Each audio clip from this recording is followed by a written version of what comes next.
Okay, I think we're probably ready to get started. I am Associate Dean Tamara Piety, and it's my pleasure to welcome you here to another one of our Faculty Alumni Showcase series, and we hope that this is a useful thing for you. It's my great pleasure to introduce my colleague Sam Wiseman, who is a summa cum laude graduate of Yale University and a graduate of Yale Law School and a specialist in criminal procedure, criminal law, and he's going to talk to us today about Connick v. Thompson. Thank you.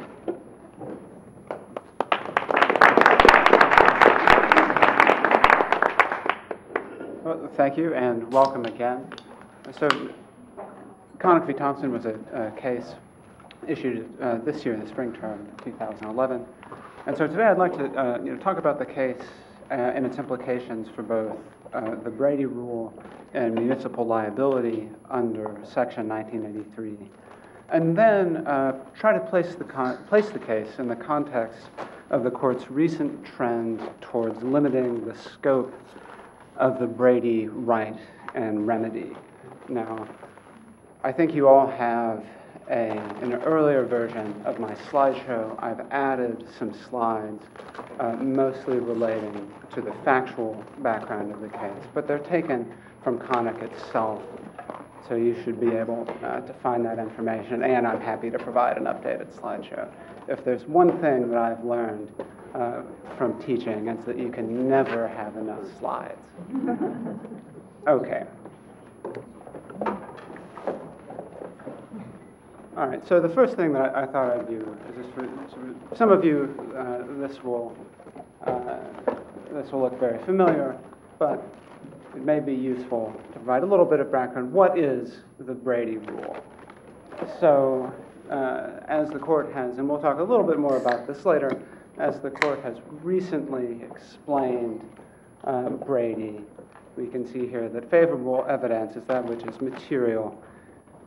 And by material, right, because Brady tells us that, but what material means, there's a reasonable probability that had the evidence been disclosed to the defense, the result of the proceeding would have been different. Also, as the court is, that should be 1994. Right, the favorable evidence could be reasonably be taken to put the whole case in such a different light as to undermine the confidence in the verdict.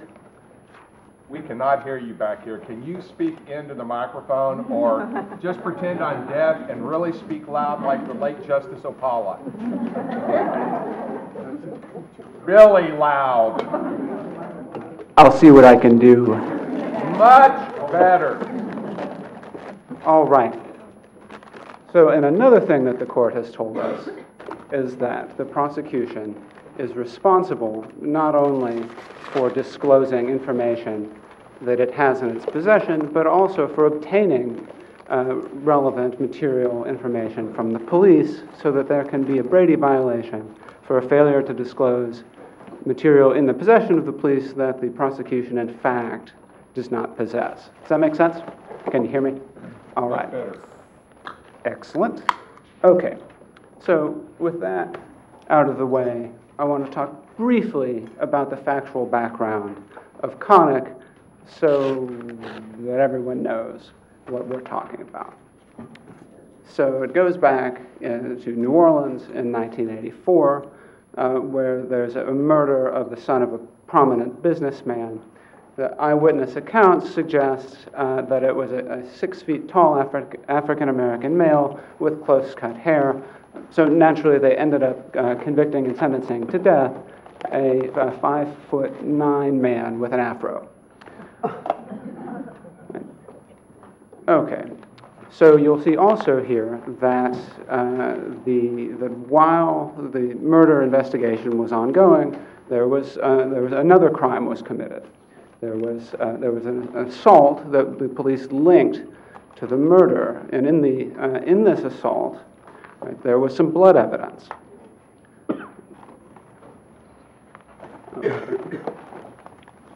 All right, and you see because there was the family had some money, the murder victim, there was a reward, $15,000 reward placed through Crime Stoppers. And as sometimes happened, there was a tipster who gave what now appears to be unreliable evidence linking Mr. Thompson to the murder, and he was arrested.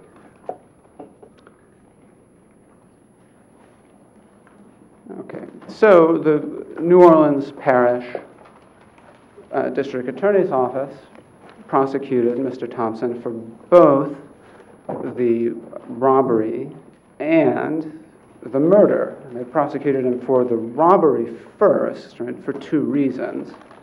One, so to limit Mr. Thompson's ability to testify in his own defense at his murder trial, because if he did so, as Professor Piety, our evidence expert, could tell us, his prior conviction would come in.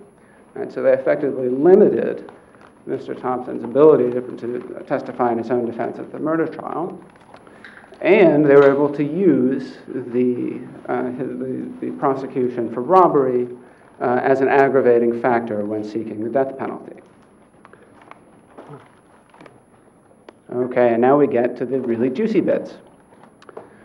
So what happens to this blood evidence, right, which it turns out demonstrates that the perpetrator of the robbery, who is, under the state's theory, the same man who committed the murder, had a different blood type than Mr. Thompson.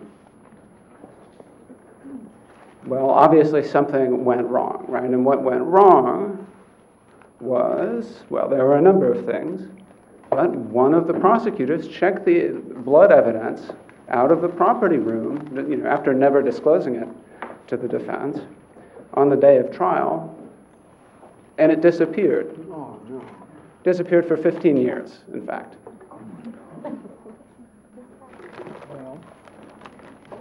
And Mr. Thompson was sentenced to death.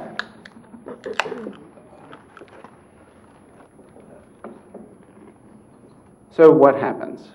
Well, in 1994, the prosecutor who removed the blood evidence from the evidence locker was dying, and he confessed to one of his former colleagues and friends what he had done. You're probably thinking, 1994, but wait, it wasn't until 1999 that this evidence was discovered. Well, that's because Mr. Reelman didn't do anything about it. Oh, no. So in 1999, how does the evidence come to light? Well, a fancy New York law firm hired representing Mr. Thompson, who at this point had exhausted his federal appeals, post-conviction appeals, had hired an investigator who stumbled upon the blood evidence. And ultimately, with the evidence in hand, Mr. Thompson, weeks from execution, was able to have his conviction overturned.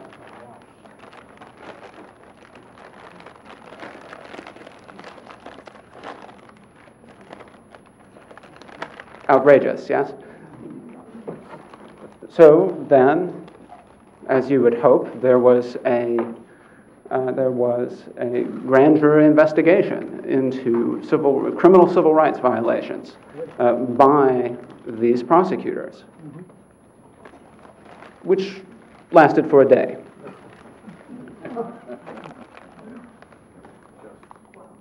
Harry Connick Sr., the district attorney for Orleans Parish, decided that this investigation would make his job more difficult. Okay, so,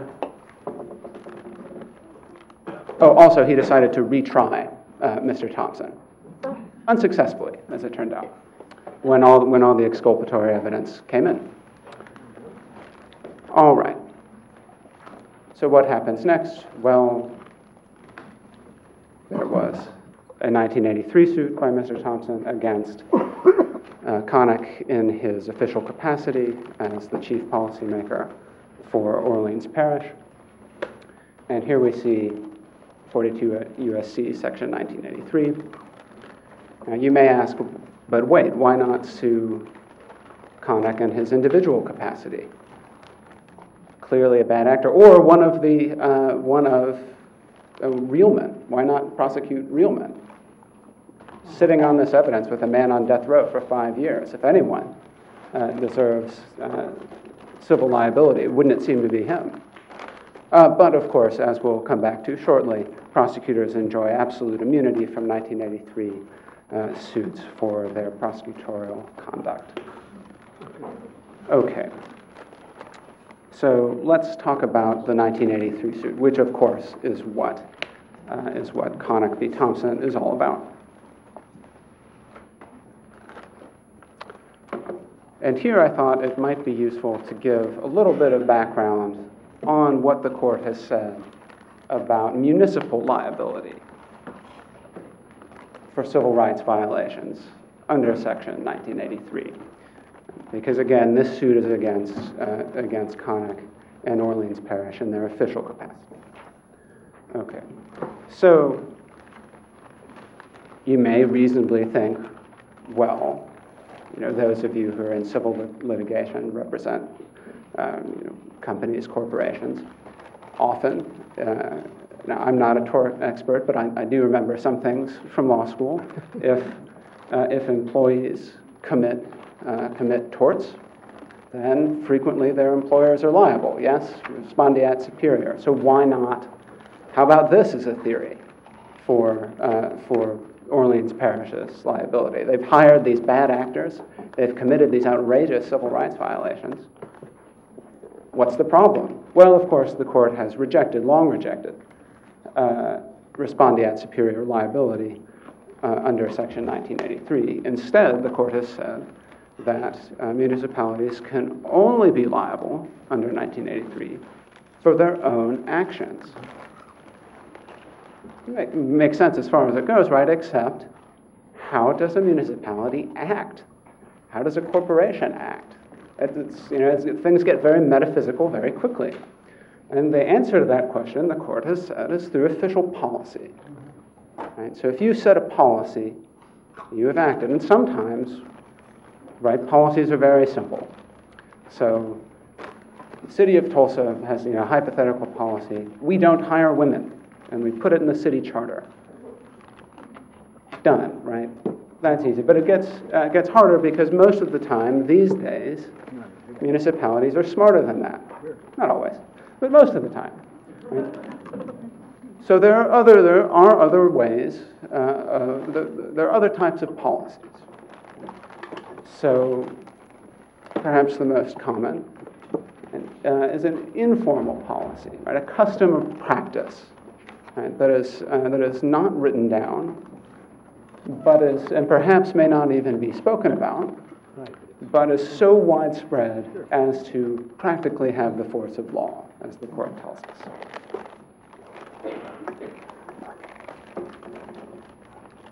So those types of policies were not at issue in Connick. I'll talk a little bit more about that in a second. Instead, the issue was a third type of policy, a policy of failure to train. And the idea here is that there can be some circumstances in which a municipality, a local government, is on notice that there are civil rights violations occurring and yet does nothing to remedy the problem. And if it's sufficiently on notice, if the facts evidence a deliberate indifference to the rights of inhabitants, then this can establish an official policy of tolerating these civil rights violations by failing to train or discipline their employees when to stop them from committing these violations. Does that make sense? Okay. And generally speaking, right, this deliberate indifference must be established by a pattern of violations. So, well, I'll give some examples in a second. Thompson didn't make this argument either, right? At least not before the Supreme Court. Instead, his theory of liability rested on an exception to the pattern requirement that the court discussed in a footnote in one of its cases. Right? The court said that in some circumstances, the risk of constitutional violations occurring in the absence of any training could be so high, so obvious, that it wouldn't be necessary to wait for the violations to actually occur in order for the city to be, the municipality to be on notice that training was needed. And so the example, which we'll talk a little bit more about, is arming, the example that the court used was arming police officers without giving them any instruction on the constitutional use of force. Right? If you just hand out guns to police officers, you don't have to wait for them to shoot people in violation of their rights for you to know as the city that probably you should tell them when it's okay and when it's not. I think that makes sense. Right? And here we see that. Okay. So, well, I've already given away the punchline here.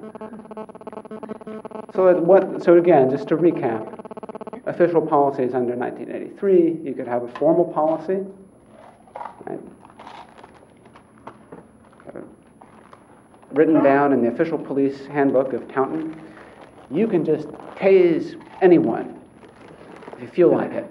Don't like their hat? Tase them. Right? You could have an informal policy. You don't write that down, but they do it all the time. Maybe this is what the recruits are told in the police academy, but it's not written down anywhere. And they learn, they learn by being told and by example, right? That could be an informal policy. Then we have the third type of official policy under municipal liability under 1983, failure to train. And this, again, has two flavors, the most common. Right? Taunton police are tasing everyone in violation of the Fourth Amendment. We know this as the Taunton City Council, and we just don't do anything about it. Or maybe it's so obvious that handing out tasers to police and not telling them when they can use them, maybe it's so obvious that that will lead to constitutional violations that we don't need this pattern of violations, right? And again, it's this very last one that is the focus of Connick. Okay, so here are the jury questions that in the district court that were given, well, obviously to the jury. Right? So can anyone see what's a little bit, in light of what I've told you, what's a little bit odd about this? I didn't know you'd have to answer questions today, did you?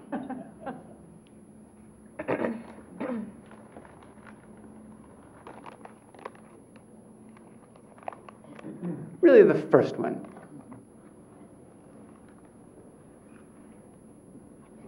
We're asking about a written document or policy. Talking about the armed robbery and not the murder. Oh, okay. Well, I think you're on the right track here, right? At least I think it's on.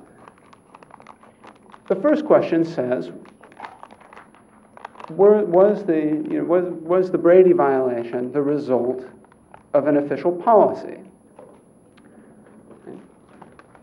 And then the second question is getting at failure to train liability, right? Except, as I've said, all of these are official policies. Right. So this is confusing for a jury. Mm-hmm. And also, and I think this is what you're getting at, this seems to elide a formal and informal policy, right? It makes no distinction here in the first question. So these, I think, are not ideal jury questions. And I don't know how, I'm not familiar enough with the procedural history to know exactly how these came about. But, so what happens in the jury room? Well, they answer question one, no, probably because Orleans Parish had a written policy that said almost verbatim, comply with Brady, comply with the Constitution. Right? So that would knock out one, but not two. Right. But then they weren't asked about two. And theoretically, again, if there's no official policy, that should be the end of the case for municipal liability. But it wasn't because the jury answered yes to this deliberate indifference theory. Right? Okay. So you get, I think it was a $15 million civil verdict against Orleans Parish under a failure to train single incident liability theory. Good. Okay, and so I'm not going to talk, we don't have enough time to talk about all of the evidence that Mr. Thompson presented, but here is a short summary as provided by Justice Ginsburg in her dissent of the types of evidence that Thompson presented, establishing that even in the absence of a pattern of Brady violations in Orleans Parish, that the risk of these violations occurring was so great as to obviate the need for Thompson to establish this pattern. Okay. Well, as you can probably have guessed by the fact that Justice Ginsburg is in the dissent, the court rejected Thompson's theory of liability. And it did so for a few reasons. So one, it focused on the grounding in legal reasoning and research that lawyers receive in law school, the licensing requirements of the bar exam, the existence of continuing education obligations, although interestingly, Louisiana had no such obligations at the time of the violations in question, and the opportunity for on-the-job training for prosecutors. Now, I will say, whatever qualms that I have about the idea that lawyers fresh out of law school will be able to navigate what the court has called a very difficult area of the law, that is Brady, that even judges struggle with. I do, in a time in which law schools, as you've probably heard, come under fire for not providing enough practical legal training. It is comforting to me that 5 members of the Supreme Court have expressed so much confidence in the job that I do as a criminal procedure professor. So thank you, Justice Thomas.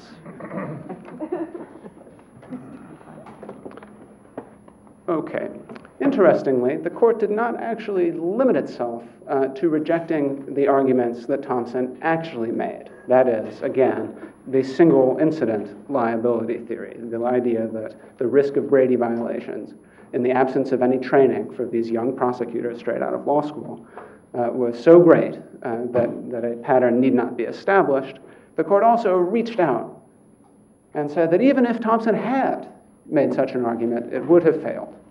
Right? Because even though, in fact, there were 4 documented Brady violations from Orleans Parish prior to Mr. Thompson's 1985 trial, none of these involved failure to disclose blood evidence.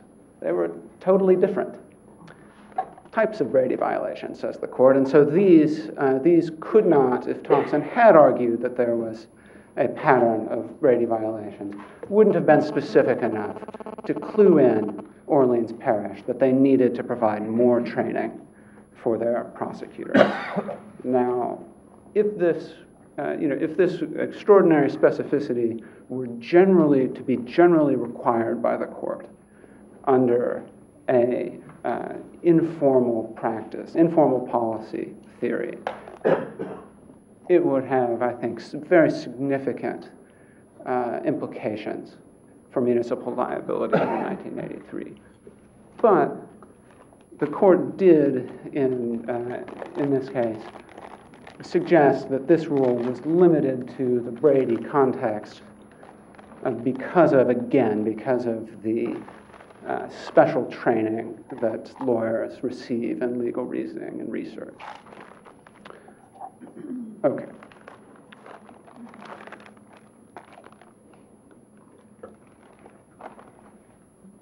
So I wanted to take just a slightly closer look at one aspect here of the court's reasoning. So we see here that, as I was just saying, the court emphasizes, right, that lawyers with this legal training are able to cope with constitutional situations in a way that police officers simply are not. Right? Okay. So I thought, let's go back to Canton, right, which is the case in which the footnote provides the basis for single incident liability in this hypothetical, right? So here it is. Here's the famous Canton footnote 10.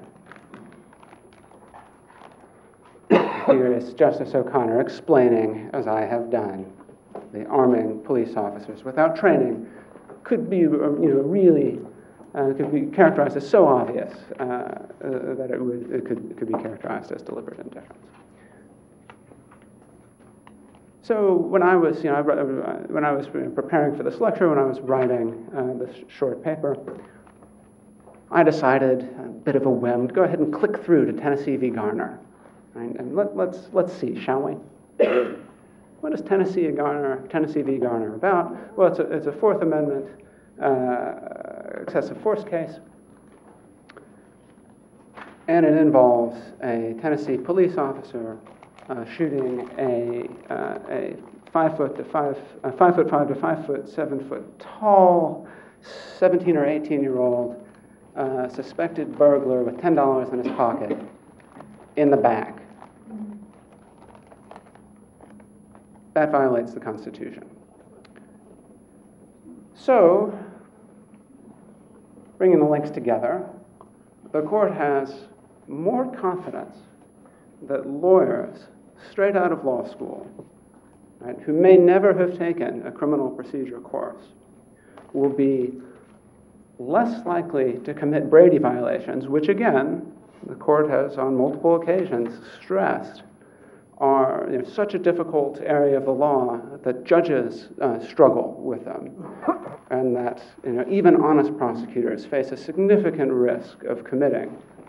The court has more confidence in these young lawyers avoiding Brady violations than it does in the nation's law enforcement knowing without being told that it's not okay to shoot 17-year-olds in the back when they try to escape from a burglary.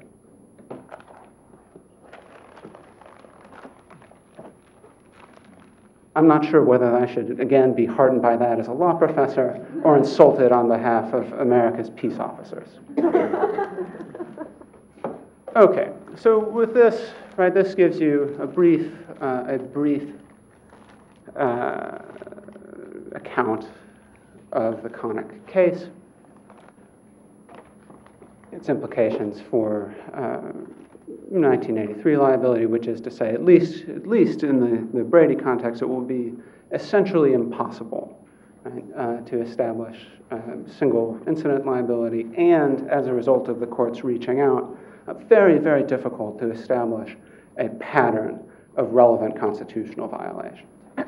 But now I'd like to put the case in the context of what I will argue to you is the court's recent trend toward limiting the scope of the Brady right and remedy. So in a case called Vandekamp v. Goldstein from 2009, the court continues the work that it began in 1976 in Imbler in extending absolute immunity to individual prosecutors for Brady violations. Right? So Imbler says no individual liability for actually committing the Brady violation. That's why Mr. Reelman can't be can't be subject to a 1983 suit. But what about for failure to train? Right? Imbler had left open this question, right? Because arguably training is more of an administrative function than a prosecutorial function. But the court says no, unanimously no. Just as there is absolute liability for individual actions taken in the course of a prosecution, so too for the head of the office in designing a training regime. Absolute immunity extends to there, says the court. Okay. So what are the implications of Connick and Vandekamp? Well, there will be less training, right? If you reduce municipalities, prosecutors' offices, incentives to train, provide Brady training, probably on the margin. As economists like to tell us, people respond to incentives. There will be less training. Okay. Well, let's look at another way in which the court has recently limited Brady, and arguably a lot more important. Arguably not, but arguably. Right? So, as most of you probably know, right, although Mr. Thompson's case went to trial, his case is by far the exception, right? In the modern American criminal justice system, roughly 95% of cases of convictions, that is, are obtained through plea bargaining. Prior to 2002, most courts of appeals had held that Brady applies to the plea bargaining process. So if the prosecution has material evidence, and there's some disagreement about how that it should be defined pre-trial, but if they have material evidence, this must be disclosed to defendants. Well, in 2002, the court called this into significant question. Right? So in Ruiz,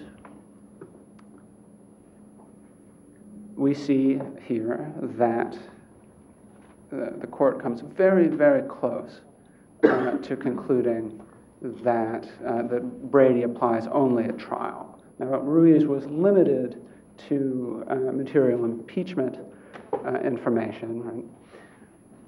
And to affirmative defenses, but as most courts who have been, lower courts that have interpreted Ruiz have noted, the court has never otherwise made a distinction between impeachment evidence and other types of Brady material, and certainly not with respect to affirmative defenses. So it appears that if the court were to consider the issue, there's a strong likelihood that it would hold that Brady, in fact, is only a trial right and simply has no application to the pretrial period, although perhaps some lesser form of due process constraint could still exist. Okay. Well then, if I'm right, if there is a trend toward restricting the Brady right and remedy, why?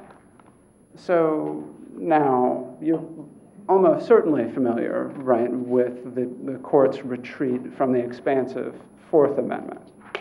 Right? So you can hardly help but be aware of it. So from the heady days of MAP and CATS, now we've seen a steady retreat, the limiting of the Fourth Amendment and the exclusionary rule. And this, whether it's a good thing or a bad thing, I think is readily understandable, right? So what is the cost of the Fourth Amendment, and particularly the exclusionary rule? I'll just answer my own question. You had fewer guilty people convicted, right? So certainly under the exclusionary rule, which is designed to exclude probative evidence, there's a strong argument that it lets some number of guilty people go free.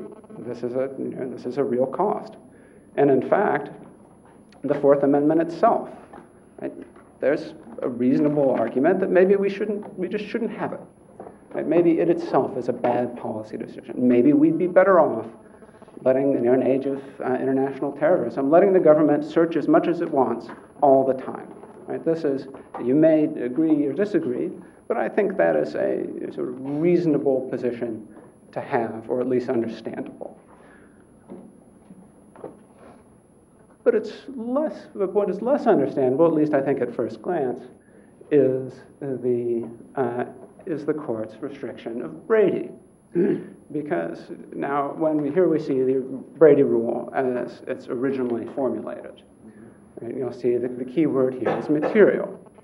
Now, what does material usually mean? As we've already seen, material has a very specific meaning, very technical meaning in the Brady context, but what does material mean usually?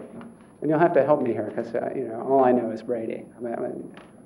What does material mean, usually? Applicable. It matters. Yeah, it's probative, relevant, important, right? So and there's some indication that this is what the court meant. That was the original meaning. It's hard to say exactly what they meant by material, but that's sort of the natural, normal legal meaning. And if that were the rule, then of course, perhaps we could have many guilty parties being let off by such a Brady rule, right? There's lots of evidence that could be suppressed that would be material, but would not actually change the outcome, right? Does that make sense? But of course, as we've already seen, the court has already addressed this problem, right? Brady material, materiality, that is, as it's been defined in later cases, is limited to that which, in light of all of the evidence presented at trial, would cause us to lose our confidence in the jury's verdict, in the conviction. Right? Brady materiality is already in that definition. We're basically only protecting the innocent. Right? The number of people who are truly guilty, who are going to get off under this scandal, and again, that should be 1994. I'm sorry about that. Get out of prison on this standard. Pretty small, right? Don't you think? Yeah. I mean, a few perhaps, but probably really not very many. So if this, Fourth Amendment concern about letting the guilty go free isn't behind the court's attack on Brady, well, what is? And so, here's one argument for you. Right? So, Brady is from 1963, right? So from a similar era, we get the Fourth Amendment cases I've already talked about. We get the expansion of federal habeas in cases like Townsend v. Sane, and the radical expansion of, in fact, 1983 liability, right? The resurrection of 1983 by the Supreme Court in Monroe, right? Well, why have these rules? Why have all of these sort of invasive federal rights, procedures for monitoring state and local courts? Well, I don't, not to be too simplistic, but I think it's fair to say that there was good reason for the Supreme Court to be skeptical of local and state law enforcement in the 1960s, in the Civil Rights era. Right? These were not good times in America, and for a generation of justices who came of age in the Alabama v. Powell era, right? The need for extensive federal protections, constitutional protections, I think was very palpable and obvious. Right? Well, what about today? Right? As the Supreme Court, in other contexts, has made clear, it thinks things are pretty good. And relative to 1963, from civil rights violations committed by police and prosecutors, they must certainly be right about that. right? You could disagree about the extent of the progress we've made, but it seems hard to imagine that things aren't a lot better now than they were then. No? This is a tough crowd.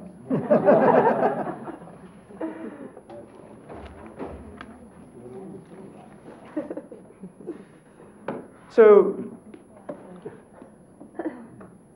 you can see, right, if you look through the years, the court's jurisprudence, right, from the height of the Warren Court era, there's been a decline in the level of skepticism present in the court's treatment of state and local law enforcement, including prosecutors. And so here, in Imbler from 1976, Justice White, not the most liberal voice on the court, argues that absolute immunity should not extend to Brady claims because of the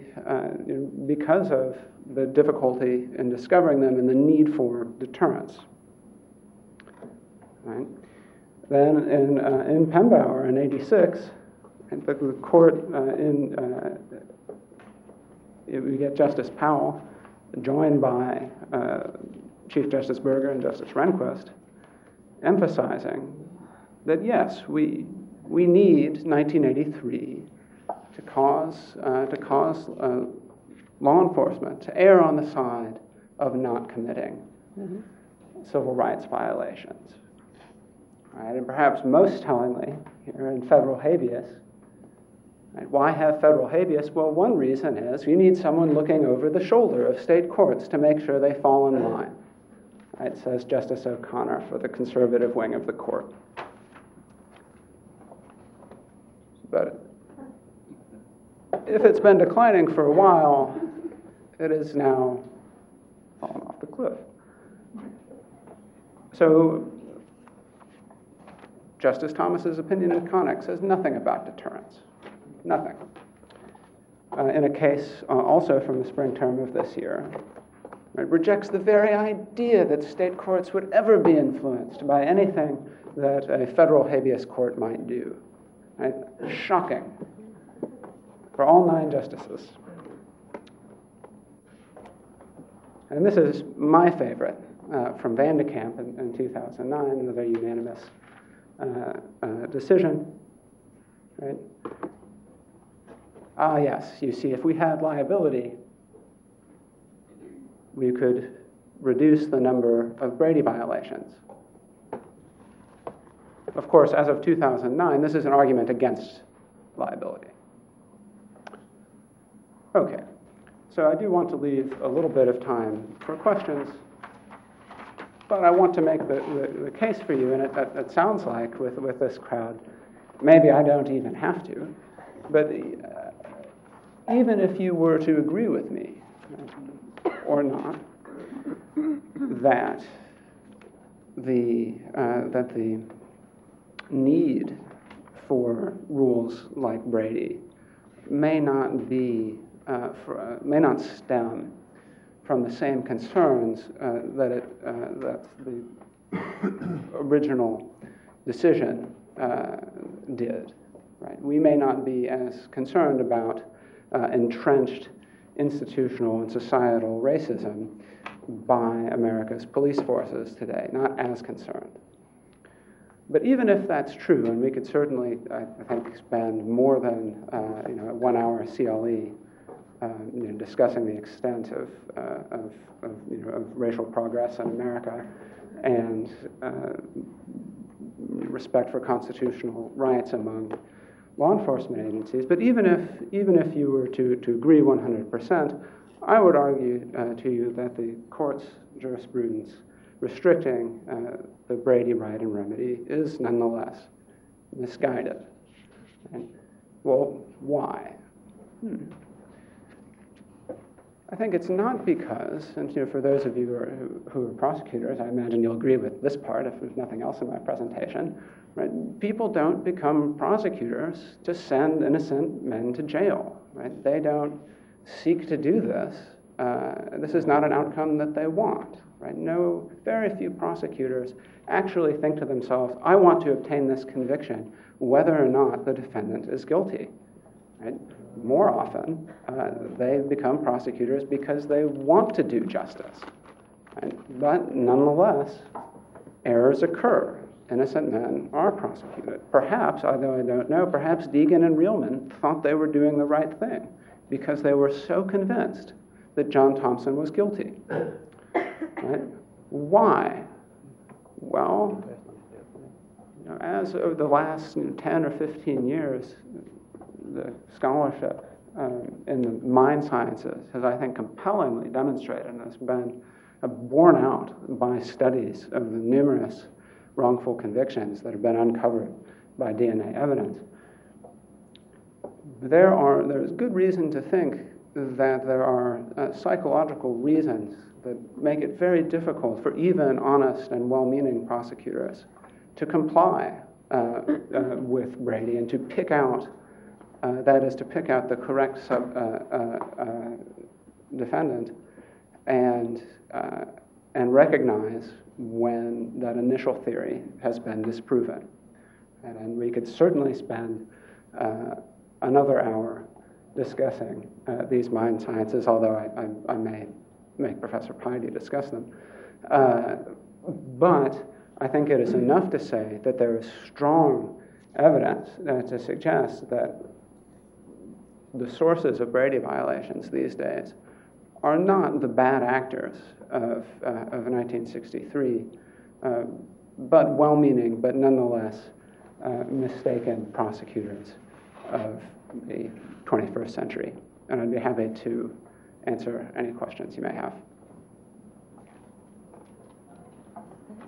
I take it, Professor, that you would agree with me that the prosecutors and local police have been given virtual carte blanche in this regard by the extreme limitation placed on Brady. So I think it's certainly true that the prosecutors have something very close to carte blanche. Now you'll recall from the jury questions in Connick that Thompson did not attempt to establish a informal policy. Why would a group of otherwise educated and knowledgeable people come to such a conclusion?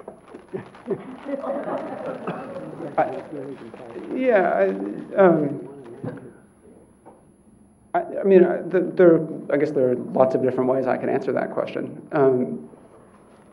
I think what's driving the speculation, it's hard to know why anyone does anything, let alone 5 people that I've never met.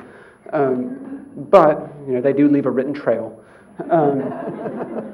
I think it's that they, in their minds, see prosecutors as essentially good and honest, and they don't want to see what they think is the unfair taint of a Brady violation attached to them, right? So one thing that I didn't have time to discuss, another wrinkle, I think, in the court's hesitance to impose Brady liability is this idea that let's see if I can get back to it, that this standard is so difficult, right? Because you can only know whether a Brady violation has occurred after trial, right? But of course, the disclosure must occur before the end of trial.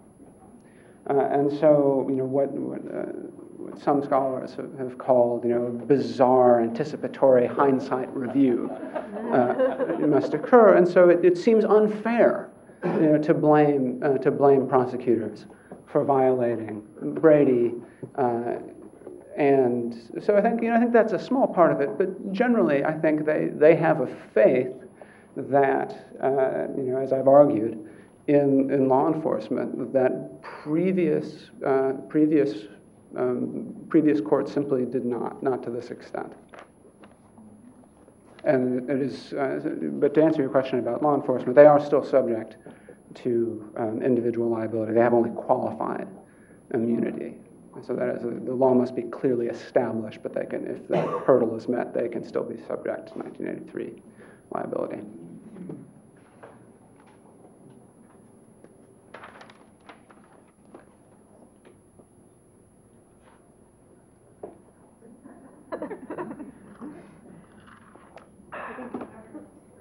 So who do you think's gonna win the Super Bowl?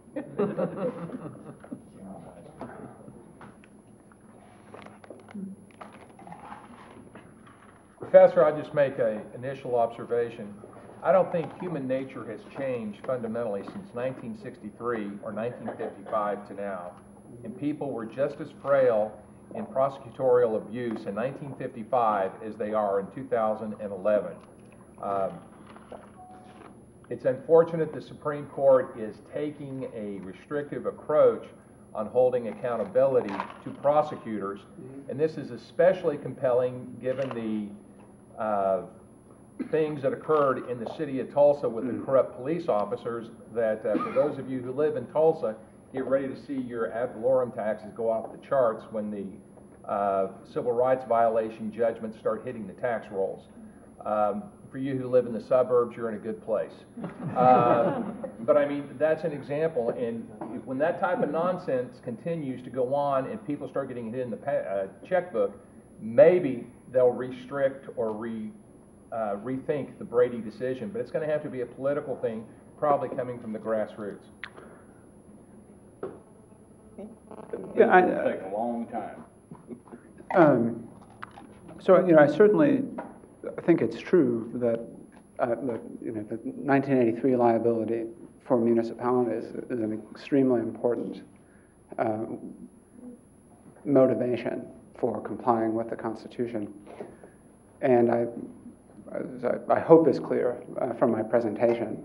I think that the path that the court has taken on Brady in 1983 is unfortunate.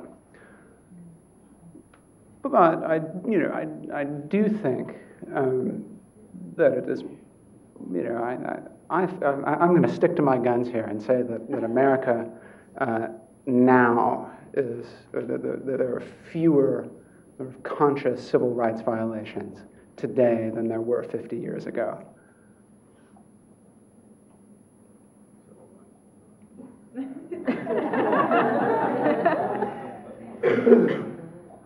I have a couple of questions. One is is the observation that you make that this constriction of Brady is going to be resulting. You make a very strong statement. It's going to result in fewer, less training because the incentives go down. But then your argument about prosecutorial, the reasons people go into prosecution is that they want to see justice done. I mean, isn't that an argument for why it might not affect training at all because there's a reason other than potential liability or reprimand by the courts, and that is they want to get it right. So there's this little bit of internal tension there. No, there isn't. So it is certainly true that that many municipalities will continue to train their prosecutors in Brady compliance because that is the right thing to do. Right? The fear of liability is not the only reason municipalities act. However, it is a reason and a good reason, and so it will certainly have some, I think, by reducing the incentive to provide the training, there will be less training. It's very difficult to quantify, but without the fear of liability, some municipalities that would have provided more training now will not. I think at least it's very likely that that will be the case. I think it's very likely it's fair to say.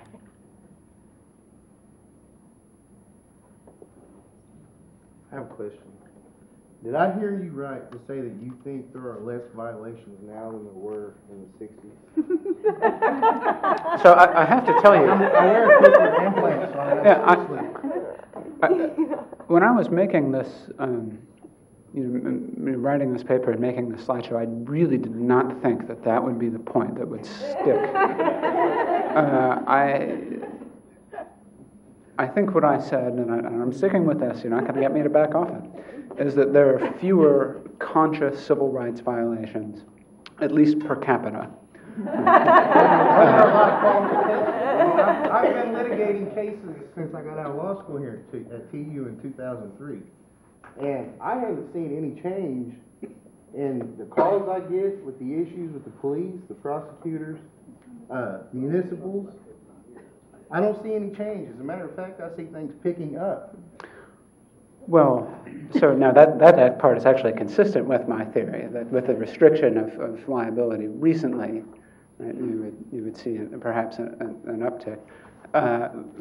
But think back to Montgomery, Alabama in 1963, right, with the shocking, blatant civil rights violations, right, dogs and fire hoses on protesters. Whatever you think of the Occupy Wall Street movement and Bloomberg's removal of them from Zuccotti Park, right? It's on a different scale. I feel comfortable saying. Right? It's not as blatant. That's what I would agree with it. It's not as blatant as it was during the Civil Rights Movement. Because in the Civil Rights Movement, you had cameras out there catching people being water cannoned, German Shepherds sick on them, and things like that. And what you're seeing now, I think, is more insidious because it's harder to catch. Yeah, so I think it's entirely possible that there were just as many of these more subtle rights violations in the 60s, plus the really blatant ones. So just getting rid of the really blatant ones, I think, is, certainly I think the court agrees with me. But maybe I'm wrong, right? But I don't think that actually, maybe I'm wrong as a factual matter.